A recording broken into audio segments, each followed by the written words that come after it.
Bitch, she ain't tell me about these berry bowels.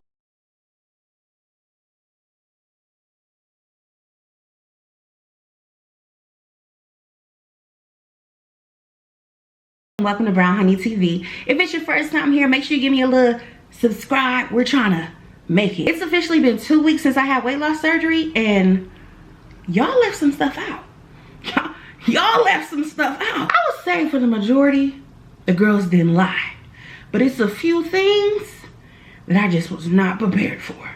When I say I was shaking in my boots after 3 days had went by and I didn't, number 2, I was like, oh my God, I'm gonna have an intestinal block. My intestines are blocked. What am I gonna do? They're gonna have to cut me open again. Then when you finally do go number 2,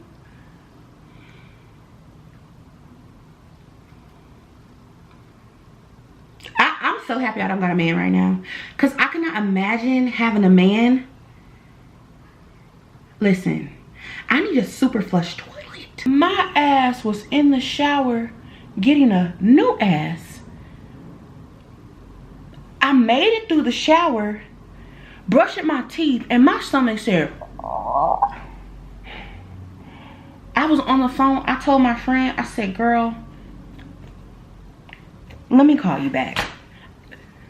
These berry bowel movements, you can't just mute and talk on the phone. I may have to install a fucking pole to hold on to, a handicap pole to hold on to in my bathroom. Cause what the fuck? Like, honey, when I say I never used to be like a booty wipe kind of girl, because my stuff was solid, you know, like it cut off and, you know, so I would use, you know, just regular tissue and I would be good. Like, what do y'all be eating that y'all always gotta use a booty wipe? Like, is it caked up there? I'm a little concerned. But now, oh, what's the best booty wipe brand that ain't gonna fuck up my toilet? Because I live in an apartment and I don't want no smoke with the septic system. Did I ever tell y'all that I hate doing edges? Like, while I don't have that much edge out and I intentionally, you know, tell her like not too much. I'm going to the Offset concert tonight. This is actually my first outing. Well, no, I went out for my birthday, but I had to go out for my birthday. This is my first outing where I actually have to be a little bit more conscious of everything. Like when I first had surgery, I was still in liquid and purees, and they don't got no liquids and purees, you know, out at the Taco Tuesday spot. So I just really sat there and I drank water and watched all my friends eat. But now I'm in my soft food stage, and granted, like these venues and facilities, they don't got nothing good that I can eat but temptation. Temptation is a motherfucker. And I will say this whole thing so far, like, this shit is mental. When I say I am literally me versus me or whatever, like, I never felt like I thought about food, but sitting in that liquid puree stage or whatever, I felt like I just was dreaming of a white damn Christmas. Okay, I'm like, damn, I just want something other than the nothing that I've been having. Let me tend to these because I'm gonna be here a while if I try to do these in front of y'all. I'm too embarrassed. Okay, edges are locked. Loading. I don't know if they're gonna be top tier, but we did what we did. And I used the this is the edge control I like, the red one. I don't know if the colors represent something different, but this is some good shit. Now that I am in my soft food stage, one of the biggest things that I have to watch out for is, one, I don't feel the sensation of I'm hungry anymore. So I'm literally just like eating because my brain is like, I think you want something to eat. That's because I'm used to eating or whatever. But now it's like I need to eat and make it make sense. In the morning, I have to take my vitamin, and that is horrible. It's not like disgusting, but I see why some people switch to vitamin patches. People are already recommending that to me, and I'm like, honey, let me make sure we all regular and everything is good before I just automatically jump ship and get off of this 3-month supply that I bought. Because yes, I bought a 3-month supply of these damn vitamins. So we're gonna get through these 3 months. Next week I start the calcium citrate. So right now I'm just taking a tablet for vitamin A, D, E, and K, and it has iron in it too. Now I do have anemia. I had that before I had surgery, and I believe that it doesn't really get better after surgery. I hear a lot of people say they like develop it, so I'm like, oh my goodness, I'm gonna have to be real intentional. Something that kind of keeps me up at night is the fact that I'm not really getting a lot of protein. I need to get intentional about getting me some dairy-free protein powder so that I can start making my own protein shakes daily. But when you make them yourself, they're just not as good as when you buy them. So I have to snap out of that, or I'm gonna be out here deficient. You know, I'm gonna be out here losing teeth and losing my hair and losing my damn mind going through all of that. So I gotta tighten up, and I mean tighten it quick. I'm trying to do lighter brows than what I normally do. I feel like I just be drawing these hoes in, I mean filling them in so dark. But now that my brows are actually done right now, I'm like, let me try to be a little light-handed.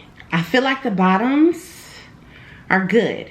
That's something I do wonder, like, am I gonna get lighter? No colorism. You know how y'all, no colorism. But now that I'm sugar-free, I definitely notice like a little bit of difference, but it's this neck that's still, you know, hyperpigmented or whatever. So I'm like, am I gonna switch up my products? I'm not a person that likes a lot of change when it comes to my makeup. I genuinely feel like they are still as thick as my normal brows, but that's because I actually have eyebrow hair. But they definitely aren't as dark. I'm gonna get the face going a little bit more, and then I'm gonna come back because it's about to be it's about to be 7 o'clock. Doors open at 7, show starts at 8. I ain't trying to get there to about 9. How that's what I get. They didn't block my live. I was on there basically talking about the fact that, one, right now your girl's not dating. I genuinely, I have no desire to deal with men in any capacity right now. Like, one, I'm in the most vulnerable time of my life. So why would I deal with a man knowing that men bring no value? Like, I cannot remember the last time a man really brought some value to my life besides me trying to be a squirrel chasing a nut. Okay? Outside of that, shit, I can't name, but that's the only thing I can name. I think for me too, it's like with me knowing that I'm not trying to be sexually active because of the fact, one, while yes, I value condoms, okay? Because why are the girls having so much unprotected sex out here? That's really a real question. I value the condoms, but it's at the same time, you know, you lock in with somebody, y'all have a little comfortable and y'all slip up, whatever. Baby, they said after weight loss surgery, you fertile myrtle. Fertile myrtle? Hell no, I ain't having nobody's kids. I ain't met a man yet who I will have his kids. If you don't have no kids, do you feel like you've met a baby daddy? A potential baby daddy? Because I genuinely don't feel like I've met any baby daddies for me or whatever. Like, maybe for fake. Now, I done met a couple men that I will hump forever. But that's not what the baby daddies and the baby mama supposed to be doing. They're supposed to be raising the kids. But I'm not dating right now, and basically, like, while I love black men so bad or whatever, I definitely would be dating outside of my race for sure when I do start dating again. But at the same time, like, damn, it's so hard out here amongst all the girls, amongst all the men. Like, in general, it's like an attack on women. Like, the men do not value women. Like, it's so rare to meet a man that really values women right now. I just was saying when I was on live, like, if you really want to see the character of a man, tell him no. Especially in the beginning. Like, tell that man no. He could ask something of you and it could be oh so simple, but just tell him no. Like, no, I don't want to do that, or I don't want to come over, or, you know, I don't think so, or whatever. Like, it has to be something that is, you know, significant, but maybe not too significant. But nonetheless, you want to see his reaction. Is he going to accept your no, or is he going to try to convince you? Because if he's spending his time in the very beginning trying to convince you, baby, he gonna be doing that the whole relationship. He gonna be doing that the whole duration of the time that you gonna be dealing with him. And who the fuck gonna be fighting for their right to make their own decisions or to have a say-so in what they want or don't want their whole relationship? Not I, said the fly. I was joking and said, like, shit, if I wasn't a black woman, if I could be anybody else, what would I be? And I asked people to guess, and they said Latina. The Latinas are really taking over, and I love my Latinas. I love the Latin mommies and the Latin bobbies, and I'm like, hell no. I would want to be a black man with me a down-ass white bitch, because when I say them motherfuckers is living a good-ass life, okay, like and this is something too, it don't matter what spectrum she come from. She gonna be down for that quan. She gonna be down for that quan. So then they were like, oh, like, I thought you were gonna say being a white man. Listen, they scare me a little bit. They scare me, even as far as dating. I feel like they just a little too unpredictable for me.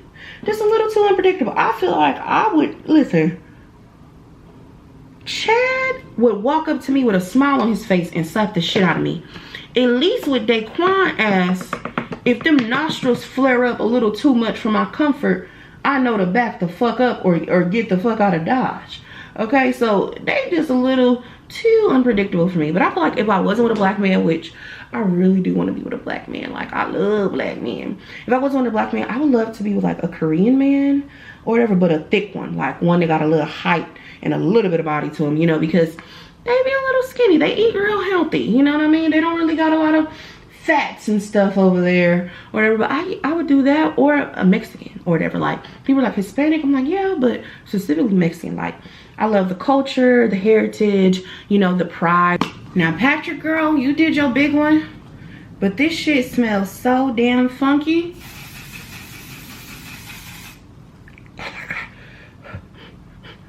It went up my nose. I don't know when the next time I'll be able to have a little TH. Just took a little half.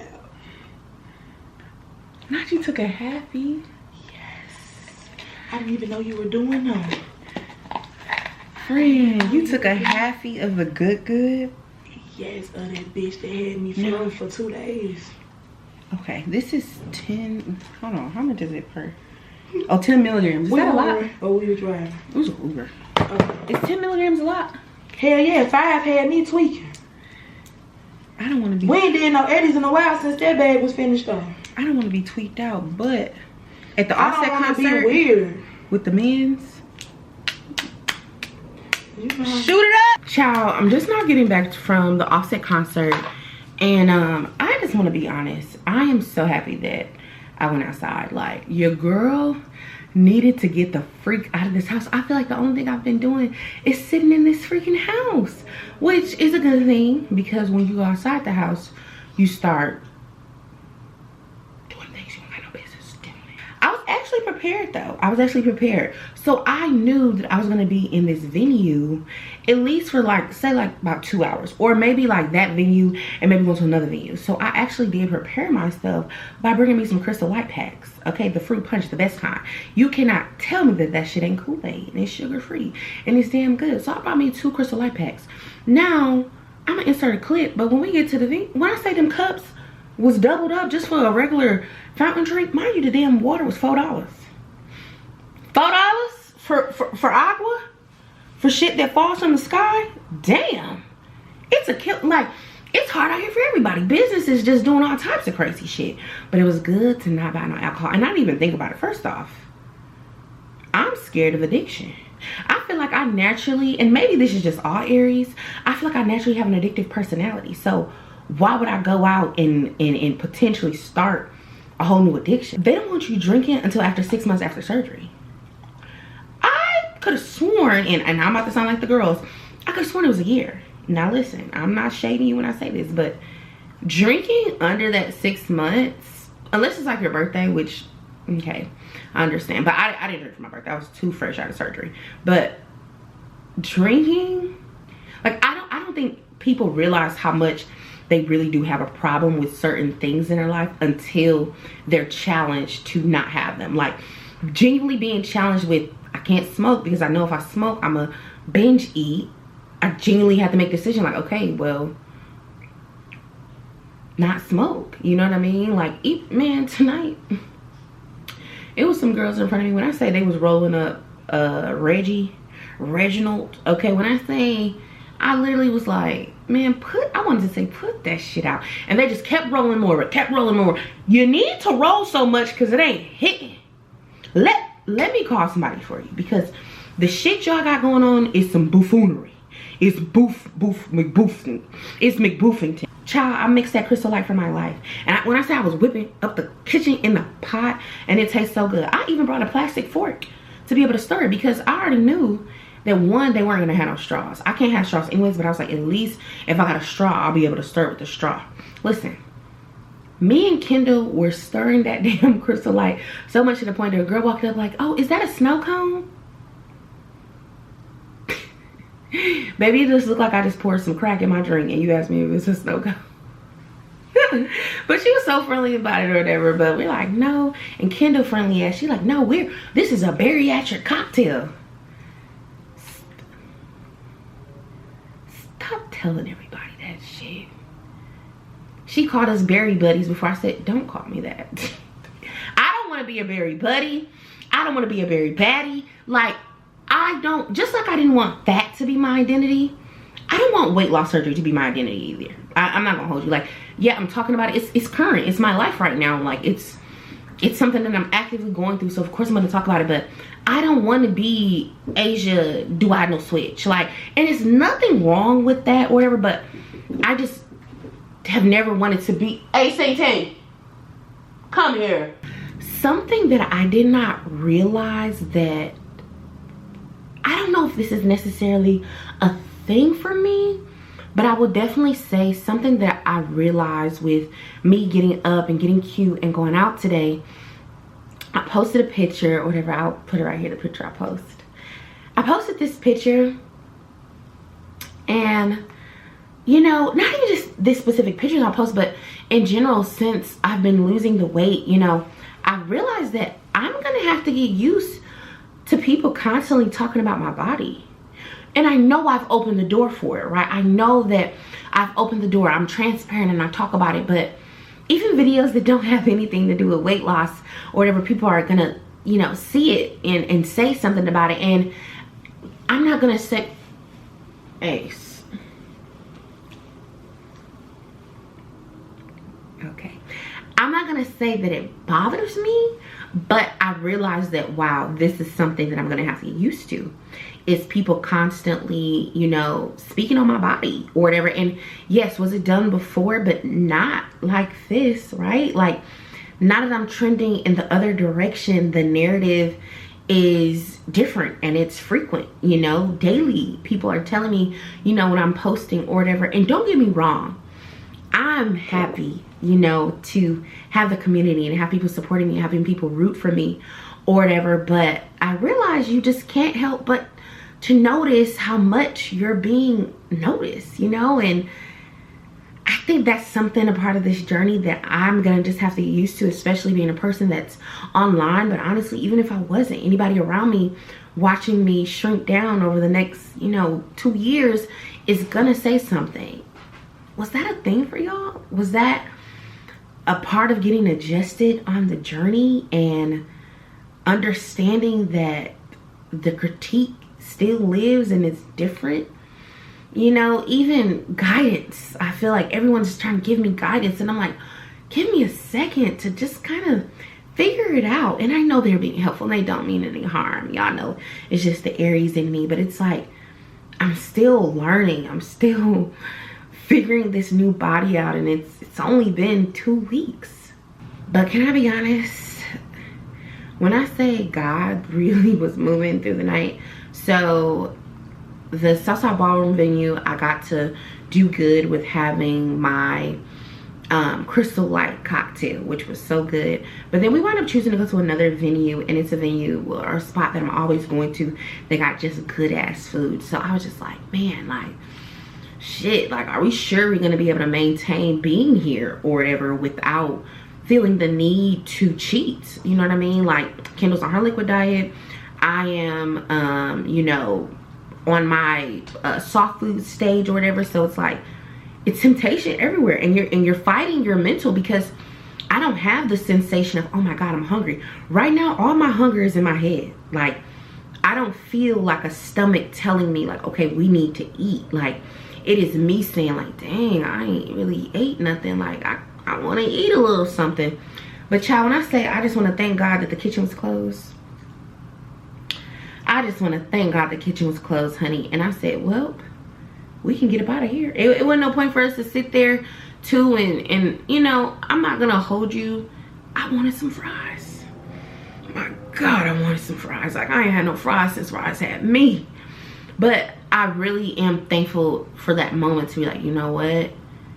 You're not ready to be in environments like this yet. And that's just the reality. You know, when I was first 2 weeks out of surgery, I knew, like, and I didn't even think, but like, now that I'm 2 weeks out, I think I know something, and I don't. You know what I mean? I'm still learning my body. I'm still figuring out what is going to work for me, what's not going to work for me. And I don't need to push it, especially so early. I've read and have heard how essential these first 6 weeks are for your pouch, you know, maintaining its, you know, size, and not really doing anything to make myself, you know, throw up or whatever. But I would definitely say it's going to continue to be a learning lesson. My first time outside, I would rate myself an A for effort. Because I almost slept and got caught up. But next time we do an activity, ain't no food gonna be nowhere near me, because I may just not be ready for all that. I hope you enjoyed this vlog, honey, and catching up with me and hearing about how the hell these 2 weeks have been for me. If you enjoyed this and you plan on sticking along, make sure you give your girl a subscribe below, and I'll see you next time. Bye, honey.